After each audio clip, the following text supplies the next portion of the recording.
Hey, lecture B3. All right, so reminders, homework B1, that's due Saturday. So it's just 2 questions plus a bonus. We've gone over all that you need to know for the main part of it. Today, we'll talk about what you need to know for the bonus. So you haven't figured that out by reading through the book or just trying it out.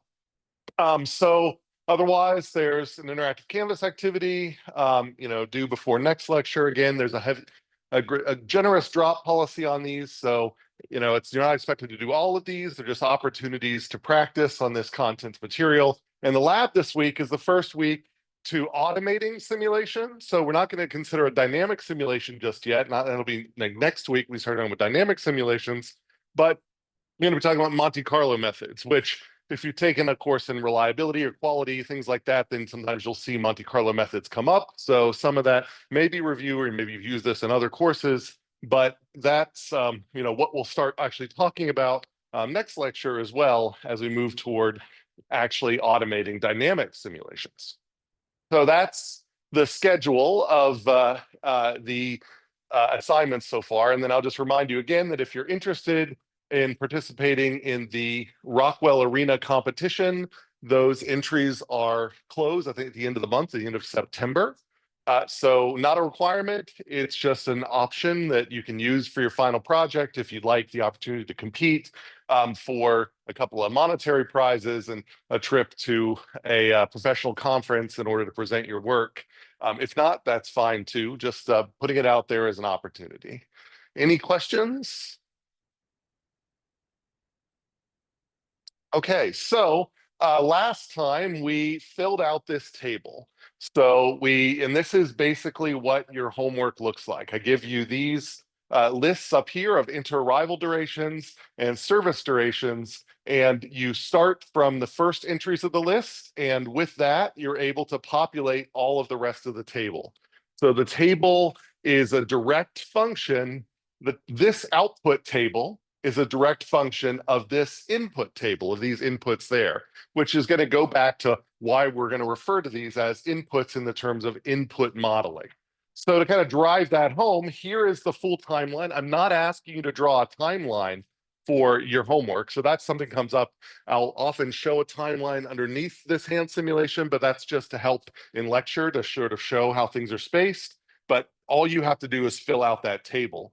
But that table is represented by this timeline of arrivals, departures, and eventually the end event. So there's only 3 types of events there. And if we look at the arrivals, just the arrivals, because arrivals are always spaced so that one arrival happens sort of directly after the previous arrival, then we see the inter-arrival durations stacked up right next to each other. So you can sort of predict the arrival times ahead of time just by summing up these inter-arrival durations. And that will relate to something we'll see in the spreadsheet example that I'll show you when we talk about the bonus here. But we still don't try to pre-compute all of these arrival times. We do them one at a time because arrivals are special. Service times, as we'll see in a second, don't necessarily line up in this same way. But either way, we're going to refer to these things as activities. Activities are durations that can be estimated without running the sim. I already know how long they took. I gave them to you in the table. That's what makes them an activity. I can give them to you in a table before the sim. That's an activity. How long will this activity take? Well, once you know the activity starts, I can predict how long it's going to take. What the sim helps us answer is when the activity is going to start. And that's where the delay comes into play. So speaking of activities, there's also these service durations. So when you actually enter the server node or the service node, how long it's going to take for that activity. And those are given in the table, but as I was saying, they don't necessarily always line up to each other. So here, there's a gap. So we use the simulation to figure out where those gaps are going to be. We still refer to the red lines here as activities because once service starts, we know how long they're going to take, or we have a probabilistic distribution for how long they're going to take. We have that information. We have some prior information on how long that's going to take. And so that is the, also an activity. What we don't know is this delay. So that delay is something that we needed the simulation to answer for us. There's also a delay that might be harder to see, but if you can see, customer 3 arrives at time 6, but customer 3 doesn't actually enter the service until customer 2 departs at time 12. So that is a delay. So we can stack up all of these delays, and these are the outputs of the sim. These are the things that we didn't know ahead of time. They really depend on the ordering of this table and the structure of our system. So what we do as operations researchers, as operations engineers, is experiment with different system structures over different ordering of inputs and see what the worst case scenarios can be, usually in terms of delays. So delays are our outputs, activities are our inputs. All right, so an activity is an unconditional wait. This is just summarizing what I was saying here. Here's a new term. The completion of an activity is a primary event. So those are the things that in your hand simulation, at the point where you know that you need to add something to the calendar in order to keep the simulation going, that thing you add to the calendar, we're referring to as a primary event. We know that that activity has started, and so we must schedule its end, because once something starts, it has to have an end. So at this instant of time, as you're doing your hand simulation, you can say, what happened right now? Well, the customer just entered the cashier station. They are now receiving service.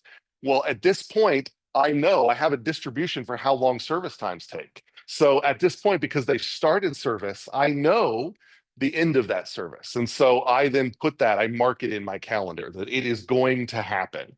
And that is the scheduling of a so-called primary event. A delay is a conditional wait. Now, I guess I'll say I want to contrast a primary event to a conditional event. There can be other things that happen, like state variables. Like it might be that every time the line reaches a certain length in your system, that something happens. Like you suddenly start scheduling a bunch. Like once there get more than 10 people in line, then suddenly you go from 1 cashier to 6 cashiers. Like you ramp that thing up. So there can be these things that get triggered by state variables that change. And so that is referred to as a conditional event, because a sudden condition in the system is met, and that event generates a change in the state of the system, but it's not known ahead of time. It's not scheduled ahead of time. So those are the two different types of events we have. You're primarily going to see primary events. But as your systems get more complex, you can start triggering things on the state of the system. And that's why we have this term primary event, so we can contrast it with a conditional event, an event that happens even though it's not scheduled, an event that is immediately generated when a state variable changes, that we don't know that event was going to happen ahead of time. And then another conditional thing is the conditional wait, which is another term for delay. That depends upon the appropriate conditions in the system. So we don't know how long any particular customer is going to wait, because that depends upon what other customers arrive before and after that customer. So that's why we refer to that as a conditional wait. So the unconditional things, you know ahead of time, you don't have to run the sim. The conditional things, you have to run the sim because they depend on the conditions of the world. And so you have to run the sim in order to get an estimate of them. That is our distinction between delays and activities. And there's this little kind of rule here: delays do not generate events. So delays are killed by events. So by changing system state, conditional events terminate delays. So if someone's waiting in line, then they wait until the server becomes available. Well, the server becomes available when the service of the previous customer is scheduled to end. So the event that marks the service of the previous customer kills the delay. It actually then puts a bracket around the delay for the next customer's waiting. And so you have activities sort of generate events, and events then kill delays. But delays do not generate events, if that helps. So delays are managed not by scheduling events, but by managing entities in state variables like the checkout line. So as you start doing that hand simulation for that homework, as you've also done in lab 2, as that hand simulation, then there's kind of a line of elements where you have to sort of keep track of who's in that line and where they are in that line, and that affects the logic and the way things change in the future. So we manage delays through state variables. We manage activities through the event calendar. Any questions about that distinction? Delays and events. Sorry, delays and activities and events. Okay.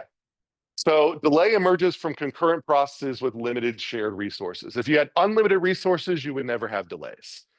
Delays happen because entities compete for resources. Eventually, you run out of resources. And so some entity will not get access to that resource until another entity lets go of it.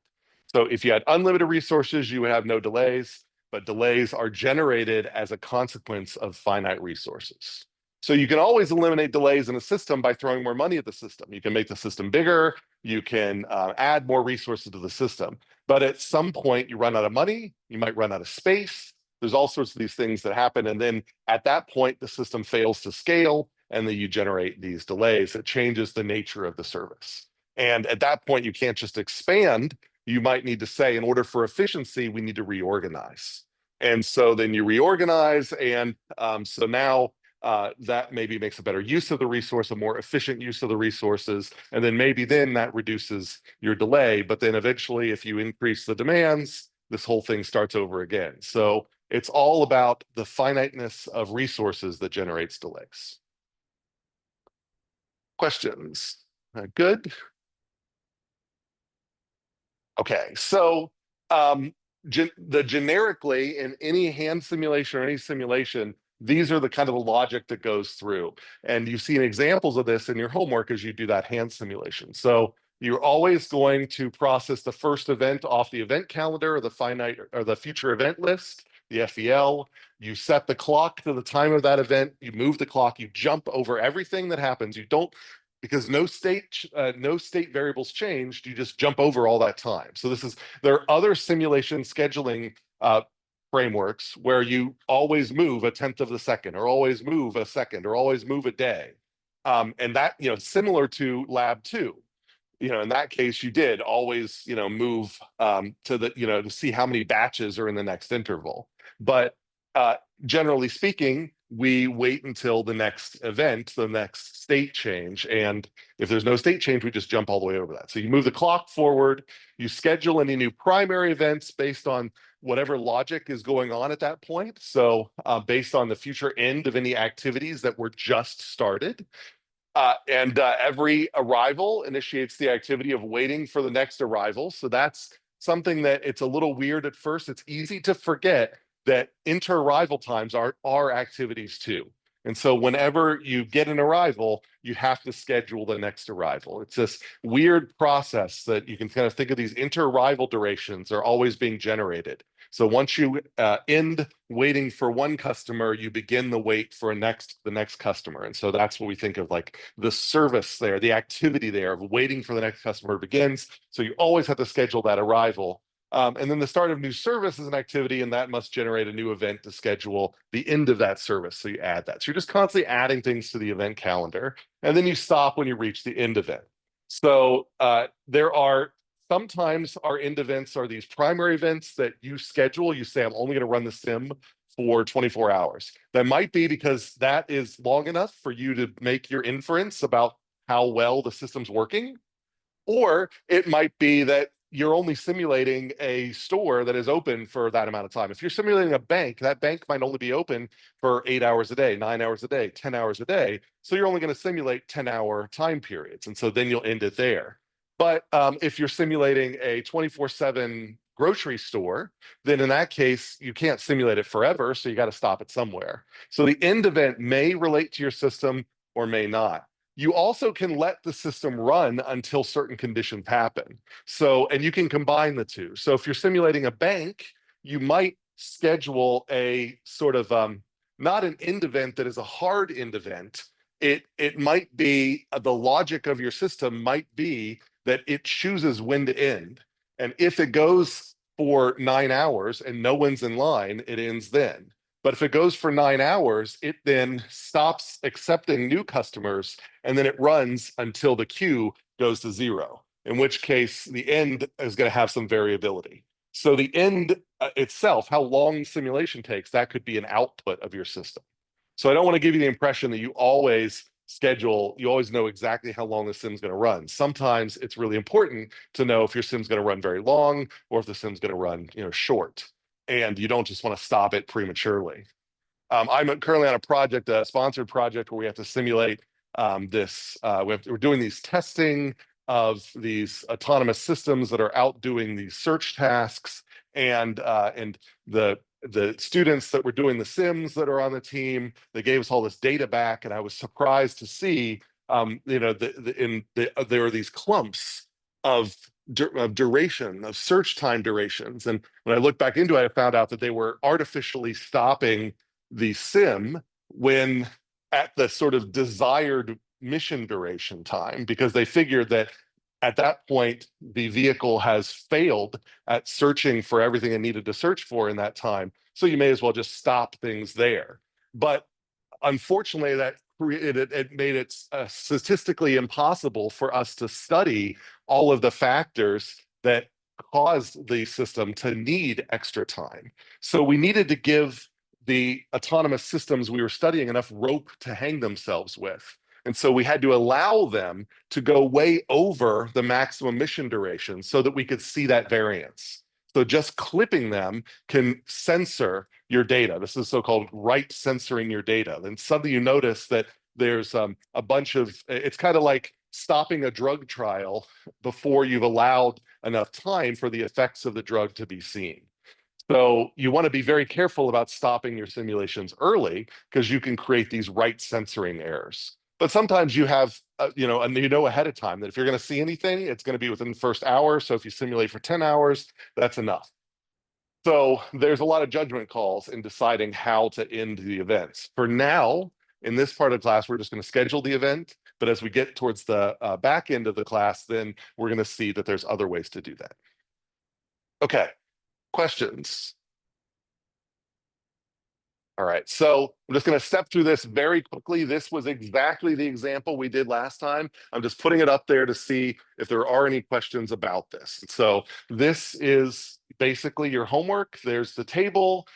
This is the logic for an arrival event. So I'm just putting that up there. I'm not going to walk through it like I did last time, but basically, to paraphrase what's behind me, an arrival arrives, you see if the server is available. If the server is available, you schedule the service time. If not, you add the arrival to the checkout line, and you schedule, in either case, the next arrival. So that's what you do on an arrival event. Alternatively, on a departure event, just to summarize, you increase the statistics about just departures. We added a departure. How long was that person in the system? Let's keep stats for that. Whether they took longer than 5 minutes, that's something that your homework asks for that this doesn't do. We have to increment a counter for that. So we do all of that. We remove them from the checkout line, and then we see, is there another customer waiting to go into the server? If they are, they get access to the server immediately, so we schedule their end time. If not, then the server can just sit idle, and we have nothing else to do, because if there was another arrival, it would already have been scheduled and it's already in the calendar. So we can just move on. So that's what we do on a departure event. And then the end event is pretty easy. You just end, you can stop there. So any questions about the arrival or departure logic?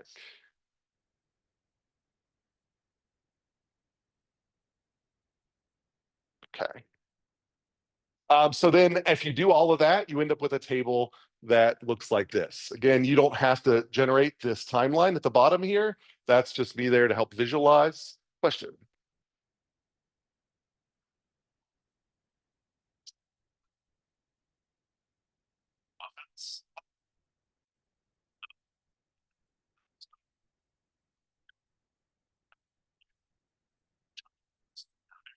Mm-hmm. Mm-hmm.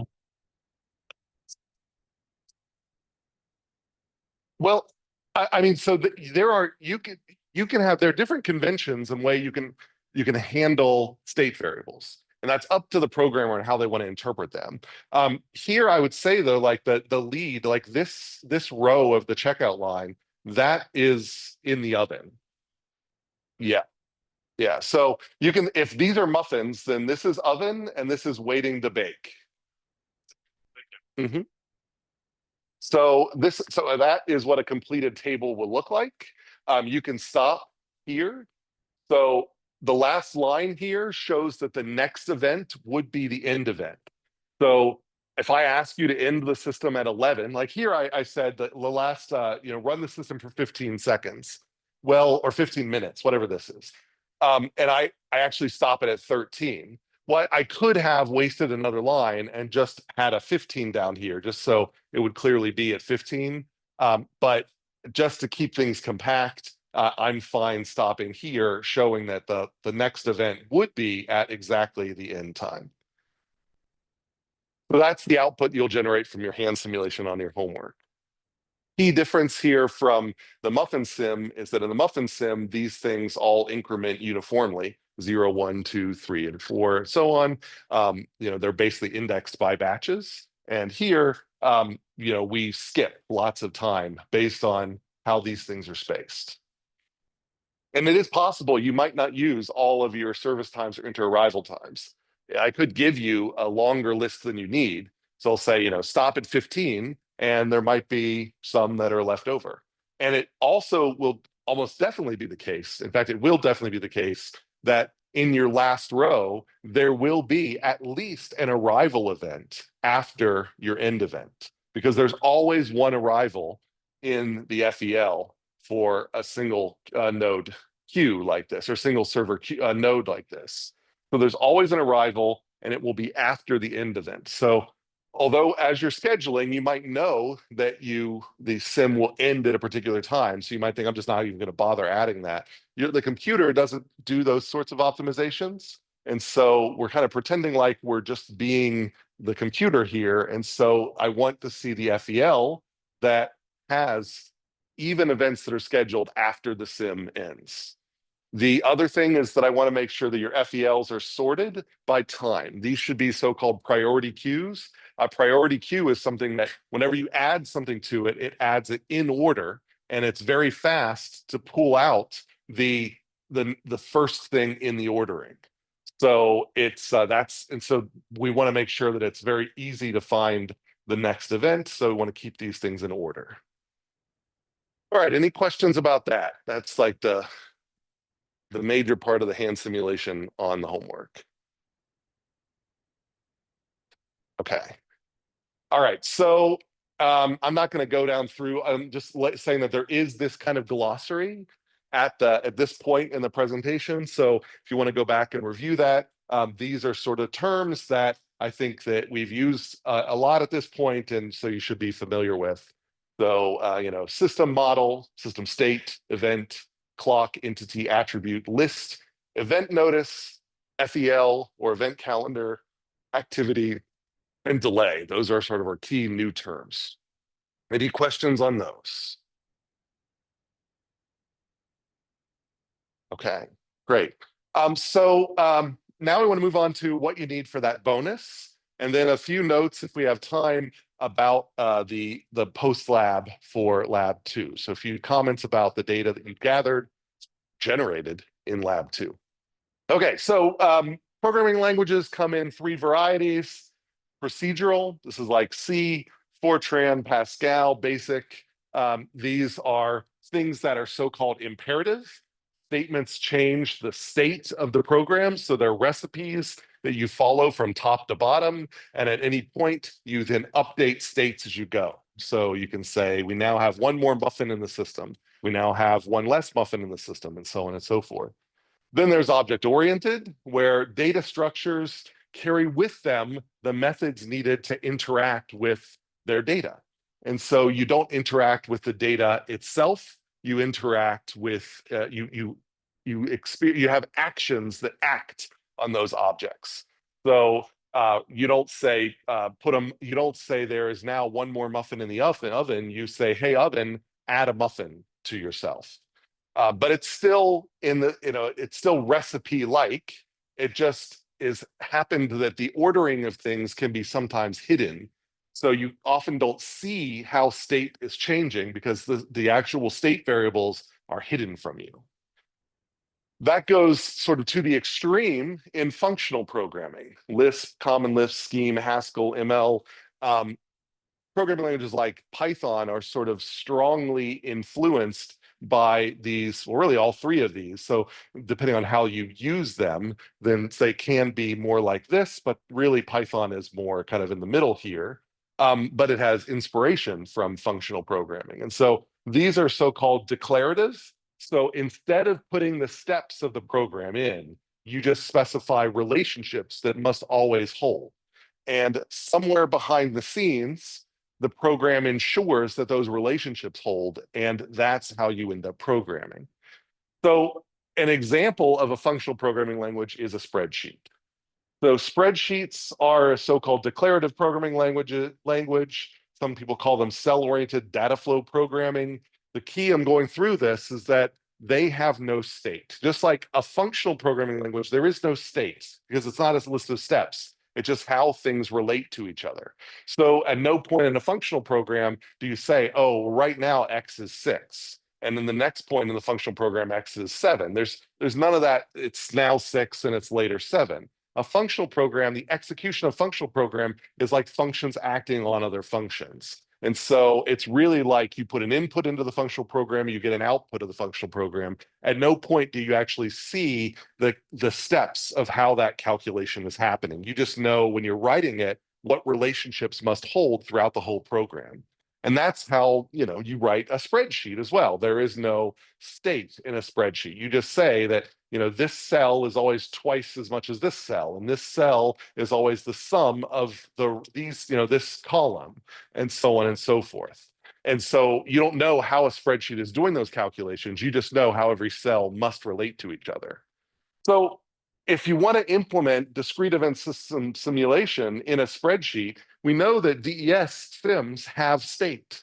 So how do you get state into a framework like a functional program or a spreadsheet? How do we get state in there without using Visual Basic or Google App Scripts or any of those things, where really there you're bolting on a procedural or a object-oriented language on top of the spreadsheet, using the spreadsheet as a big variable, basically. Here we're saying, well, let's not do that. If we want to just use the spreadsheet, how do we get state into it? So, we think about it, well, we just need the spreadsheet to be our model, an abstract representation of the system. And a model, captures, I would say a model, again, the generic version model is anything that answers a what if question. But, a more concrete version here is any abstract representation that captures the formal relationships among the system constituents. And so if I set up this spreadsheet and I say, I've given you the inter-arrival times, I've given you the service times for each customer. So this is the time before this customer arrived. This was the duration that this customer required in the server. That's the same info that I give you in the homework. If I give you those things and I ask you, I say, well, for each customer, these are the types of things I might ask you. When did that customer arrive? When did that customer's service time begin? How long did that customer spend in the queue? When did that customer's service time end? How long did that customer spend in the whole system? So their waiting time plus their service time, and how idle, how much idle time did we see of the server before that customer was served? These are all things I could ask about the system. And I know how to answer these questions when I've simulated the whole system with the hand simulation. So how do I answer them here when I have no state? Well, I can model relationships. So as I mentioned at the start, if you know all the inter-arrival durations, ahead of time, you can predict all of the arrival times just by adding up all of the inter-arrival durations. And so what I'm basically saying is any arrival time is the previous arrival time plus the inter-arrival time. And that holds for every one of these here. So for every one of these cells, you can go in and in Google Sheets or in Excel, you can write a formula which does this, which says the arrival time now is the arrival time in the cell above, the cell from the previous row, plus the inter-arrival time from this row. And so that was easy. I can fill out all of those. So that's what I mean by capturing a relationship. But how do I do that for more complicated things, like when the service time begins? Well, I have to have faith that when this entire spreadsheet is filled out, that the spreadsheet will have enough information to calculate all these relationships. At the moment, it doesn't. So at the moment, when I put in the formula that's behind me, which I'll talk about, then it will not properly calculate because it doesn't have all of the rest of the information. But if I say, hypothetically speaking, if I did have all of this filled in, then what relationship would hold down this column? Well, it will hold that the time that the service begins will be the maximum between the arrival time for this customer and the previous time the service ended. So the previous customer's end time for that service. So let's think about that. What we're saying here is if I arrived after service ended for the previous customer, then I get into the server immediately. So my arrival time is the time that my service begins. But if I arrive before the service ends of the previous customer, then I have to wait. And how long do I have to wait? I have to wait until their service ends. So that's what this max is here. So I can put this in here, and after I'm done, this column will populate. But right now, if I put that in, and because I haven't populated any of that, then all of these will come up with errors or zeros. So it'll look like I wrote things wrong, but it's because I haven't populated the rest. Any questions about this formula, where it comes from? Does that make sense? I'm just taking the maximum of when the customer arrived and when the service ended for the previous customer. That is the relationship which defines the beginning of service time. Okay, so I can move on to another column here, waiting time and queue. And I just have to ask, what is the relationship that holds for waiting time and queue? So not thinking about state, I'm thinking about what is the relationship that always holds. And it will always be the case that for a customer's waiting time in the queue is the difference between when their service began and when they arrived. That will always be the case. So every customer, if I know when their service began and I know when they arrived, I subtract the two and I get how long they waited in the queue. Okay, so then the next column, when their service ended. Well, what defines service ending? Well, service ending is if I know the service time and if I know when their service began, then I just add the two together. So the time that they began service plus whatever the service time was, which I was given this column ahead of time, because it is an input, it is a list of activities. So the service time and the arrival times, those are my two inputs as given that. So I just say the service begins, which I have that column, plus the service time, that gives me when the service ends. And then how long do they spend in the system? Well, what defines how long they spend in the system? Again, without thinking about state, at all points in time, a customer, for all customers, the time they spend in the system is just when they departed minus when they arrived. So the time this customer spends in the system, when they departed minus when they arrived. And then finally, this idle time of the server, I need to figure out, was this server idle or did they, what this basically means is between the two customers, was there a gap? So did this server have time to rest between the customers? And so the formula here is going to be a little more complicated, but we're saying here that if we take the difference between when this customer's service begin time minus the previous customer's end time, then if that's positive, then there was a gap. If that's positive, then there was room for this server to take a break. And so in that case, we're going to take that as the idle time.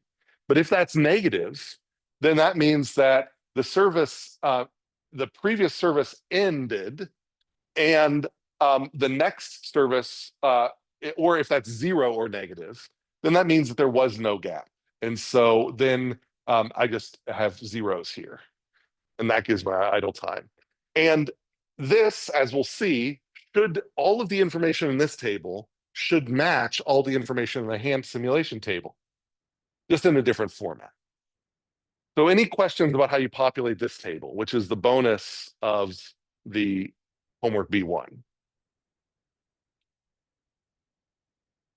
Okay, it's just all about relationships instead of being about state. It's not about moving the time from one state to the next, like the previous case. It's about saying at all points in time across all customers, what are the relationships that hold, and then just then allow all of those relationships to settle in place. And that's how we get the data out. And then if I compare the two, here's the hand simulation table. Here's the table from the spreadsheet. And I see that here I've got time that's spread out across time, but in the spreadsheet, time gets spread out across space. So really here, I'm saying, every customer has multiple times associated with them. So they have an arrival time, they have a service beginning time, they have a service ending time. So we're now saying for every customer, you can ask, multiple temporal questions about that customer. So that's the way we've organized things here. Up here, we've organized things by time. So we say at a particular time, what's going on in the system? So it's just two different ways of keeping track of the system. One in terms of space and the other in terms of time, but all the same information is there. And to show that, like I can highlight, like up here, I see that customer 3 departed at time 13. Well, down here, I can say customer 3, and I go over when did they depart? Their service ended at time 13. That matches. So then I can also try, all right, so customer 3 departed at time 13. Customer 3, they arrived at time 6. And so they spent 13 minus 6, which is 7. They spent 7 minutes in the system, and I can see that 16 minus 9, that's my 7 minutes.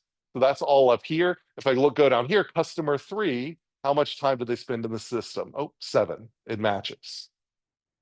And then I can move forward. This one, I think the color is a little light. It's a green 16 here. So the idea here is how much what is the total accumulated time of customers up to that point. And so we're saying that customers up to that point spent an accumulated time of 16 minutes. So if we take 16 divided by the number of customers who've departed, 3 of them, then we could get an average time. Well, that's just the sum of 1 plus 8 plus 7. So we're saying that by this time, 3 customers have departed. Those 3 customers spent 1 plus 8 plus 7. That's the 16 minutes. So all of the same information up here can be found down here. And so when you do the bonus, if you do the bonus, then you should be able to check to see if your hand simulation numbers work. Questions about that?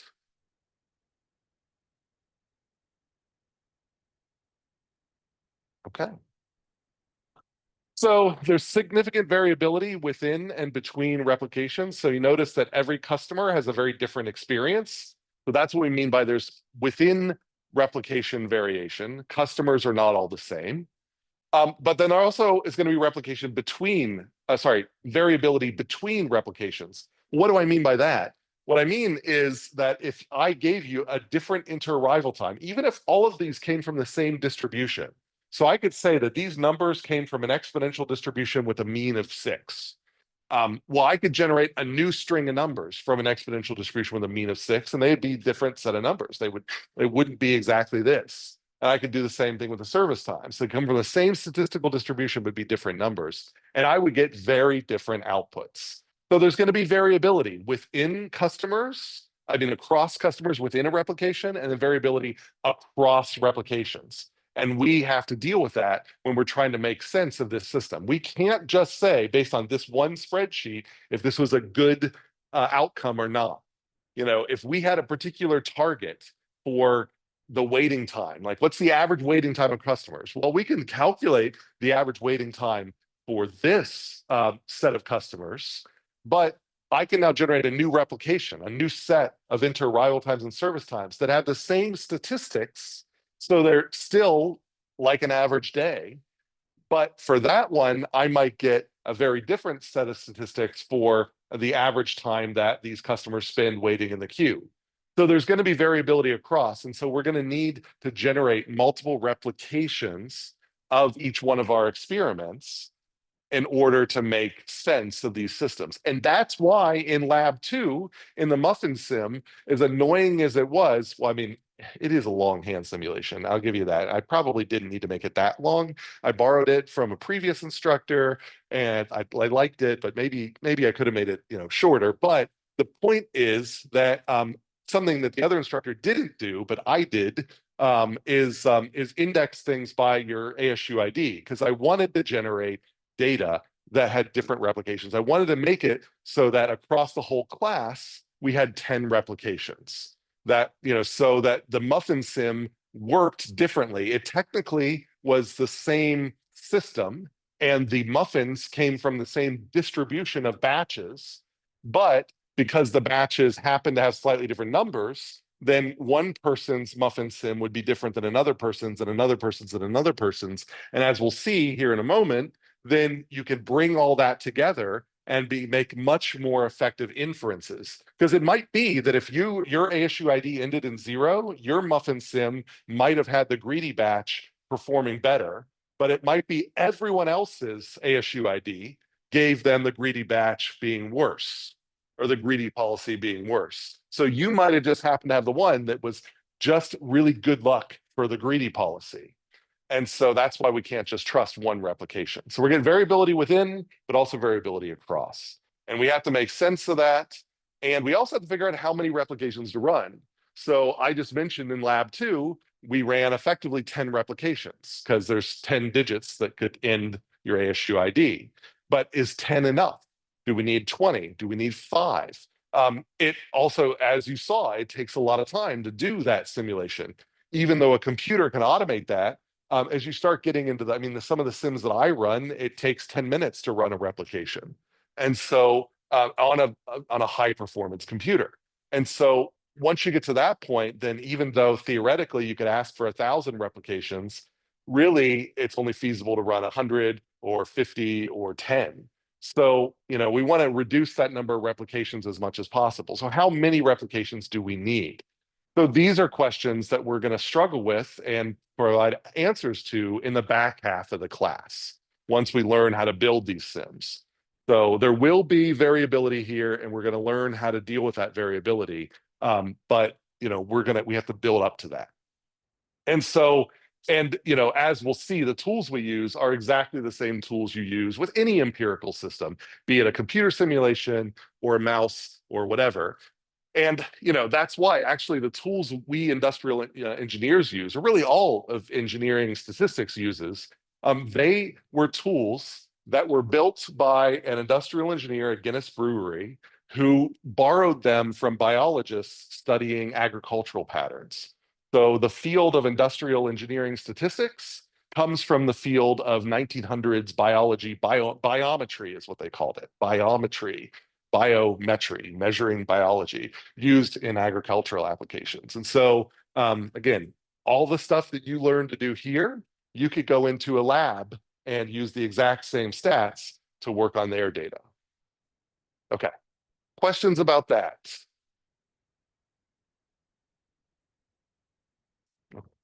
All right, let's talk a little bit about lab 2.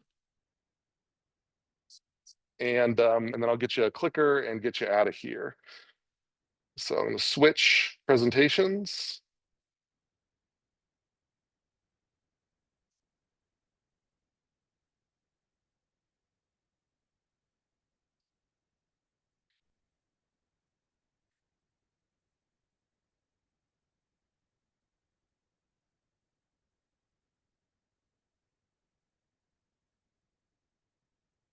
Okay, so the Muffin Sim. Your first exposure to batching in simulations as well. So you're creating these muffin batches. That brings up a question of entities. And so you saw that you're going to put muffins in as groups into the oven, but sometimes those groups have to be broken up. So there you have opportunity for modeling flare, whether you're going to model each muffin as an entity or model the batches that go into the oven as entities. So there's no right answer here. There are pros and cons. If you use individual muffins as entities, that's easy to handle the limited oven capacity, because once you hit the 30 muffins, then you just tell the 31st muffin that it has to wait. And so that's great. But the downside of that is you get a lot of simultaneous arrival events. And so now the inter-arrival distribution looks all wonky because you're going to have all your entities. You'll have like a group of 10 entities arriving at once. So all of their inter-arrival times will be 0. But then that group is going to have, the next group will arrive 5 minutes later or something like that. And so the inter-arrival durations between the groups might be large, but within the groups will all be 0. And there's no one distribution that can handle that. So then you have to like figure out how I deal with these simultaneous arrivals. So as you'll talk about in 470, and then we'll remind you of it here, there's these Poisson counting processes, these, that make these assumptions about these inter-arrival times. And they also make assumptions that simultaneous arrivals never happen. So, that it just becomes a little bit of a challenge in order to deal with this because the assumptions that you're going to use in your models may not match with these simultaneous encounters. So you could use muffin batches in as entities and just say the batch arrives. But now what if the batch is slightly too big to fit in the oven? Well, now you've got to dispatch, one batch and then break it into 2 other little batches. And so now you've got this batch handling you have to deal with. So they both have pros and cons. I can't say which one's better or worse, but just know that there are options out there. And, this option deals with one set of cons for this option, and this option deals with one set of cons for this option. And it's possible to mix these as well. So that was your kind of first exposure to that. The other thing is, although it seems a little silly to talk about muffins arriving with random size batches, this is a model for lots of other systems. And so it's a representation of other systems that happen, the same sort of thing happens. So one example of that is stock price data. So if we talk about every day, the stock moves up or down by a certain amount. And so sometimes you have to model that. You have to build these fictitious stock traces in order to test out these financial management schemes, automated schemes for managing money. And you might need to generate inputs in order to test these things. And you want them to match real world data. Well, the real world data, every day, the stock will either go up or will go down, just like the demand for muffins. Some days you might have 30 muffins needed. Some days you might have 2. And so, this, that every day you're going to have a new demand. And in this case, every day you're going to have a new change in the stock, and you have to model that. And so portfolio management models use a lot of the same tools that you can use when modeling muffins, muffins and going into the oven. And there are some sophisticated mathematics that are used to build these models of this, the so-called, and this is not something we'll use in this class, but I'm just throwing that term out there, a martingale process. This is a process where the next demand, the demand for, or in this case, I'll keep it in stocks, tomorrow's price, the average value of tomorrow's price, because remember, tomorrow's price comes from a distribution, is today's price. So that statement is a relationship that defines a so-called martingale process. And so this is what people use to model, an example of what people use to model these muffin-like demand distributions. So you could say that the average demand for muffins tomorrow is equal to the muffin demand I experienced today. And that would model this sort of like smoothly changing demand. So that's a so-called martingale. Other demand examples, we have tons of them. Like, it's not just muffins, but we can actually think about demand. Like, if you run an inventory of refrigerator, like you want to figure out how many refrigerators do I need to stock in this giant warehouse. And if I stock too many of them, then there's other things that I can't stock because the refrigerators take up too much space. But if I stock too few, then I get back orders and I might lose out on those sales. And so I don't know what the demand for refrigerators is from my customers is. And so I have to model that in much the same way I model this sort of muffin batch size, as they come in each time. So this muffin sim was meant to model a lot of other types of sims that have similar dynamics. Okay, questions about that setup? All right, because I want to get the stats. So, and then I will eventually get the clickers. I'm just excited about the stats. So like I said, this, I forget if this is 0 or 1, but these are real data. So there's one of you that has an ASU ID that ends in the right digit, that after you do your hand sim, your greedy policy gets this average and your nearly full policy gets this average up here. There's, I don't know, maybe it's digit 0 or digit 1. I don't know. It's one of those. If I just look at these data, then it looks like the greedy policy is better than the nearly full policy, and that it reduces the time in the system just based on that one replication. So I have to say, do I trust it? Well, there's two problems here. There's one is statistical significance. So basically, is this good luck or bad luck? And then two is their practical significance. If I can say that there is a difference between the greedy policy and the nearly full policy, does that difference actually matter to my stakeholders? So if I put up all of your data, so these are all 10 points, all 10 digits, then it looks like this. And so I think I kept the circles, and then I added these 9 other points in. So now when I look at this, I see that, this circle is lower than this circle, but this asterisk is higher than this one. So if I look at the group, then it looks like the red group is lower than the blue group. But can I trust that? These overlap here. So I've replicated it. I've started to see what looks like an effect, but just by random chance, I might, they're not going to be perfectly balanced by random chance. I'm always going to get the appearance of an effect by random chance. So do I trust this effect? So I could say, all right, well, what tool might I use to see if I trust this effect? So if I have a group of data and another group of data, and I would like to say, do we make the inference that the mean of the population of this group is different than the mean of the population of this group? What test might I use? Thinking about your 380, 385. What's a test that compares means across two groups? Well, let's not get the paired just yet. We'll eventually get there, but a t-test is what I'm looking for. So specifically, if you just see a group of data and another group of data, and you're not told anything about how those groups relate to each other, a two-sample t-test is what you would use.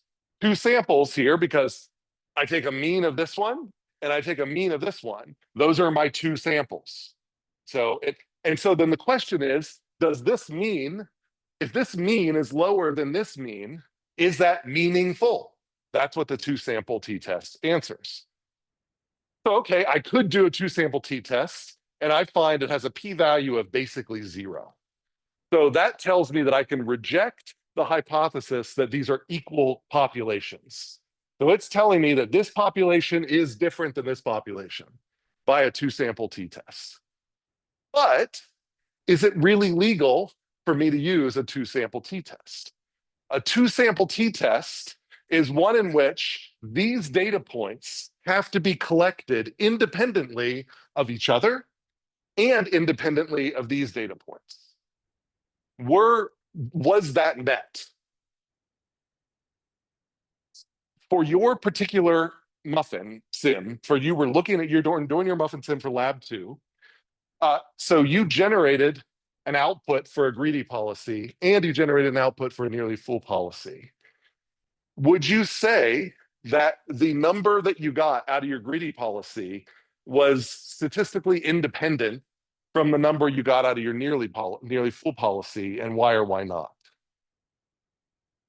See what I'm saying there? What did you do? How did you do your sims? Were the inputs the same or different across your two policies? Same. They were the same. That means that these data points are not independent. We gave the same inputs to this one and the same inputs to this one. So the t-test assumes that there is no relationship, that these are 10 inputs that are different than these 10 inputs. That's what a two-sample t-test implies, that This is a random set of muffin batches that generated all of these, and this is another random set of muffin batches that generate all of these. If these data were generated with the same muffin batches as these data, I am not allowed to use a two-sample t-test because it violates the assumptions of the two-sample t-test. It's just not fair. Because I mean, if you think about it, like it might be this point is associated with this point, the top point is associated with the bottom point, or it might be this top point is associated with this top point. I have, like there, the idea here is that if there's a hidden relationship between some of these points and some of these points, then that needs to be reflected. And the two-sample t-test assumes there is no relationship, so I can't use a two-sample t-test. So what do I do? Well, by the way, this framework that you use, this is known as common random numbers. We're going to talk about this after the midterm, but that's the idea that I gave you the same random numbers for one policy and the other policy. And we're going to see that actually makes us able to run less replications because I can now put things on a common, on a level playing field. I can compare things. So if I have a really difficult set of muffins that come in, set of muffin demands coming in, then it's going to be difficult for both policies. So it makes it a level playing field. And that's what we call common random numbers, which we're going to talk about after the midterm. So what you did was done on purpose to be a hand simulation version of this. So remember the muffin sim when we talk about common random numbers later. All right, so what we do is a paired t-test. And so in a paired t-test, what we're going to do is we're going to take a data point and pair it to the data point that was generated with the same data. And when I do that, notice that all of these lines have positive slopes. So that is a much more powerful result because if I would have found that this one was paired to this one down here, that the top one was paired to the bottom one, and that happened a lot, then I would see that although the cloud of these points is lower than the cloud of these points, it might be that there's so many that just happen to go the other direction that the signal would get washed out. Like it might be that all of these points have downward arrows, even though all of these have upward arrows. And so the average slope would go to 0. But it's pretty clear to me that all of these slopes have the average slope here is positive, which gives me, and that's what the paired t-test is telling me. What the paired t-test now does, a two-sample t-test considers this sample and this sample. A paired t-test considers slopes. It is a one-sample t-test testing the hypothesis that the slope is 0. And so when I look at these slopes, if I do a one-sample t-test on these slopes, then these slopes are clearly far away from 0. So that would be, I would notice a significant difference from 0 in those slopes. That's what a paired t-test does. This is all stuff that we will drill down into in more detail, again, as we get just after the midterm. But so oftentimes when we plot paired data, like your muffin data, we plot them like this. So what I've got here is your input stream ID. So down at the bottom here on the x-axis, those are the last digits of your ASU IDs. And so above there, the empty circle, that is the greedy policy, and the asterisk is the nearly full policy. And this is an alternative way of plotting a paired t-test. So now the dashed lines are effectively the performance improvement of the greedy policy over the nearly full policy. And as you can see, the red asterisks are always on top of the open circles. And that means that these differences are always positive. So if we want to make now, the paired t-test is effectively saying, what is the average difference? And we're saying that the average difference is significantly different from 0, which means that the red is generally going to be on top of the open blue. So the nearly full is generally going to take longer than the greedy. That's what we learned from this. And so this is a much clearer way to show that. And it shows that this idea of common random numbers, it allows us to control for the variance in the muffin batches, because both policies get whether a muffin, like I would argue that this muffin batch is much more difficult than this muffin batch, because this muffin batch makes both policies take longer than this muffin batch. And so it gives us a level playing field, and to say, regardless of whether it's an easy muffin batch or a hard muffin batch, then what's the difference? And we just look at the differences, and that allows us to make inferences about performance with fewer replications. And that's something we'll, again, drill down into after the midterm. But I just want to put that up there so you remember it. This is what we did in the muffin sim. So this is me doing just exactly what I did there. I took all of the lengths of those lines and I plotted them. And here I did greedy minus full. And you can see all of those differences are below 0. And if I do a one sample t-test on these differences with the null hypothesis of 0, then that one sample t-test gives me a p-value less than 0.05. That's all a paired t-test does, is it calculates differences and then does a one sample t-test on the hypothesis of 0. And here's the hypothesis up here. Here's the data down here. The data are clearly far away from 0. So we assume that greedy is going to generally be smaller than nearly full. And that's why all these are negatives. Questions about that result?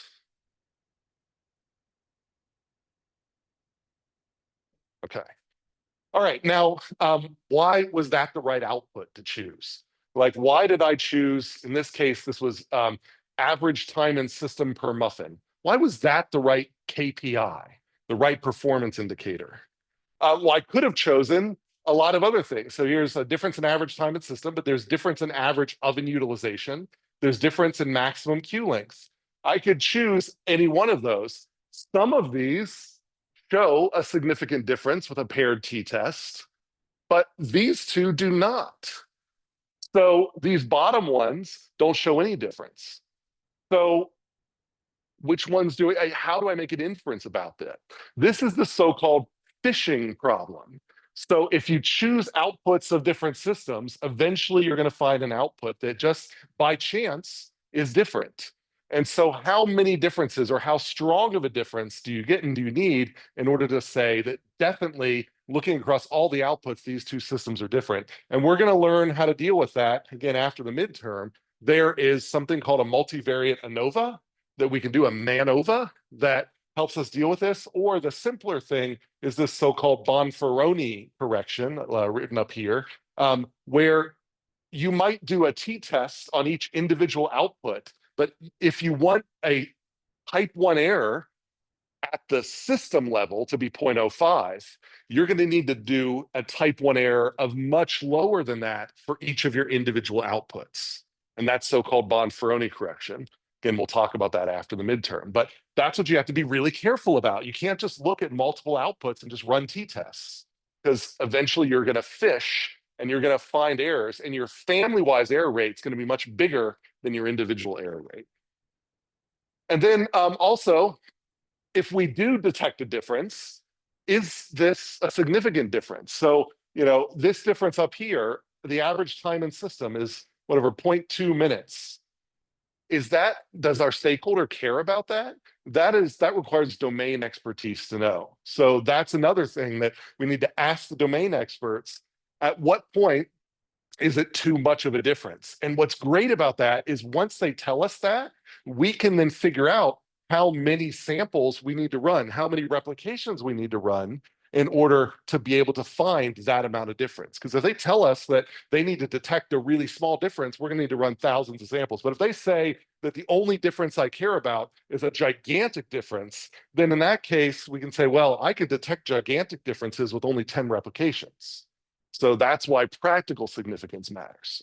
The last thing I want to drive home is that as we get more sophisticated, and this is going to go a little beyond the scope of this class, we're going to stop using t-tests. We're going to stop using ANOVAs, and we're going to use linear models, fancy linear regressions. And that allows us to do so much more with the same amount of rigor. So instead of thinking of this as greedy and nearly full, I could have, and I did, I ran the simulations for any oven threshold from 0 to 30. and I get this set of data. And you can see there's patterns here that I can use linear models to fit. And these say here that there is a significant significant relationship between oven threshold and time and system, but not between oven threshold and utilization. So, you know, I learn here the effect of, for every unit of oven threshold I increase, I see how much I get the time and system increase. So the slopes of these lines are much more meaningful than just knowing, is there a difference between these two policies? Like, of course there's a difference. Eventually, you run enough sims, you'll always detect a difference. But how big is the difference? The linear models tell us that. And the other cool thing about linear models is that if I say change my service time, so now the service time is 7, well, they completely switch. So as I go from 7 to 14, so here's the service time I gave you. I forget what it was in the lab. Change it to 7, I increase it to 14. Not only do the relationships become stronger, but they flip. So these linear models help us see so-called interaction effects, and we can quantify the interaction effects. So you can say, for certain sets of service times, then I get a positive relationship between oven threshold and time and system. But for other sets of service times, I get a negative relationship. And that is a much richer analysis. And that's what you do as you move out of this class and start using real stats on these data, these types of models. But we're going to start simple and keep it to like t-tests, ANOVAs, those sorts of things. But we're going to be trying to project you forward onto a day when you'll be doing these types of stats. All right, questions about that? If not, then let's do that iClicker.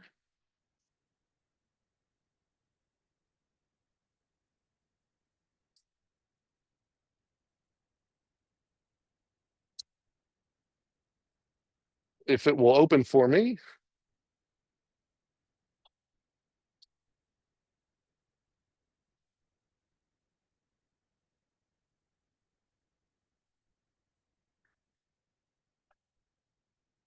All right, so the question for the iClicker is, I'll do a short answer. So question is, we'll say, all right, what is another name for a conditional weight when we're talking about discrete event system simulations? So we've talked about unconditional weights and conditional weights. So I said that's another way we can define one of these key terms that we're going to talk about throughout the rest. So what is a conditional weight? And that's all I've got for you. So any questions, feel free to come up. Otherwise, we'll see you on Thursday.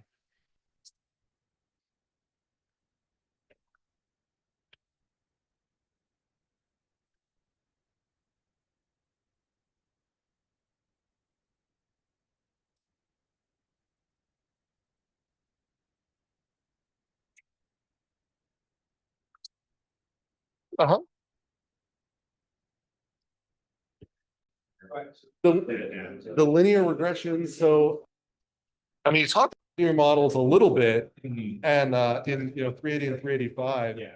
Off the top of my head, I mean, I haven't taught every class, so like I can think of classes at the 500 level, like anything having to do with response surface methodology or design of experiments, anything that you see linear modeling or generalized linear mixed modeling, those are limbs. If you see that in the description, you'll talk about that.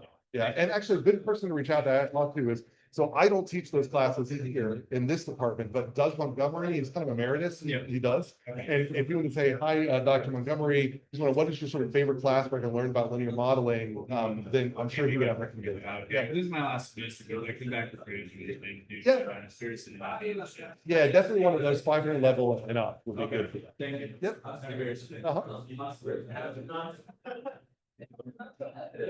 Hi. Yep. Okay. Yeah, well, so if you right now they're by appointment.